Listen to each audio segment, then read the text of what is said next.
سونے کی اینٹیں۔ گاؤں کے دو نوجوان بہتر روزگار کی تلاش میں کسی بڑے شہر کی طرف نکل پڑے۔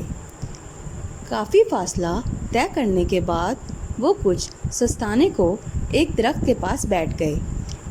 انہیں بیٹھے ہوئے کچھ ہی دیر گزری تھی کہ ایک اجنبی ان کے پاس آیا اور بیٹھنے کی اجازت مانگی تو دونوں نے دے دی۔ باتوں ہی باتوں میں اس اجنبی نے کہا، غربت کا مارا ہوں اور روزگار کی تلاش میں نکلا ہوں۔ ان دونوں نے بھی ایسا ہی کہا۔ پھر وہ تینوں مل کر انجان راستے کی طرف چل پڑے۔ جب تھک گئے تو آرام کرنے کے لیے لیٹ گئے۔ اچانک ان کی نظر چمکتی ہوئی اینٹوں پر پڑی۔ قریب جا کر دیکھا تو وہ سونے کی اینٹیں تھیں۔ وہ بہت خوش ہوئے۔ ایک نے کہا، بھوک لگی ہے، کچھ کھا لیں پھر ان کو تقسیم کرتے ہیں۔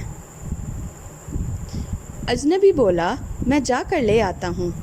یہ کہہ کر چل پڑا۔ اس کے جانے کے بعد دونوں کی نیت میں کھوٹ آ گیا۔ انہوں نے سوچا، ان پر صرف ہمارا حق ہے، ایسا کرتے ہیں، اسے مار ڈالتے ہیں، نہ رہے گا بانس نہ بجے گی بانسری۔ دونوں اس بات پر متفق ہو گئے اور اس کا انتظار کرنے لگے۔ ادھر وہ اجنبی جنگل سے نکل کر ایک قصبے میں گیا اور وہاں سے کھانا لیا۔ اسی دوران اس کے ذہن میں خیال آیا، اگر اس کھانے میں زہر ملا کر دونوں کو مار ڈالوں تو وہ سونے کی اینٹیں صرف میری ہو جائیں گی، جنہیں بیچ کر سکون سے زندگی گزاروں گا۔ یہ سوچ کر اس نے کھانے میں زہر ملا دیا۔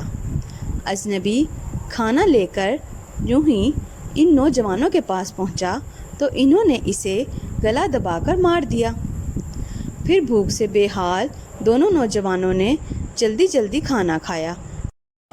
اس کے بعد دونوں خوشی سے سرشار اینٹیں اٹھانے جھکے ہی تھے کہ زہر نے اپنا اثر دکھایا۔ چند ہی لمحے میں وہ دونوں بھی زہر کے اثر سے ہلاک ہو گئے اور وہ سونے کی اینٹیں یوں ہی چمکتی رہ گئی۔ بچوں، اسی لیے کہتے ہیں، لالچ بری بلا ہے۔ سونے کی اینٹوں کی لالچ نے تینوں کی جان لے لی۔ مزید ایسی اچھی کہانیاں سننے کے لیے چینل کو سبسکرائب کریں اور شیئر کریں۔ شکریہ۔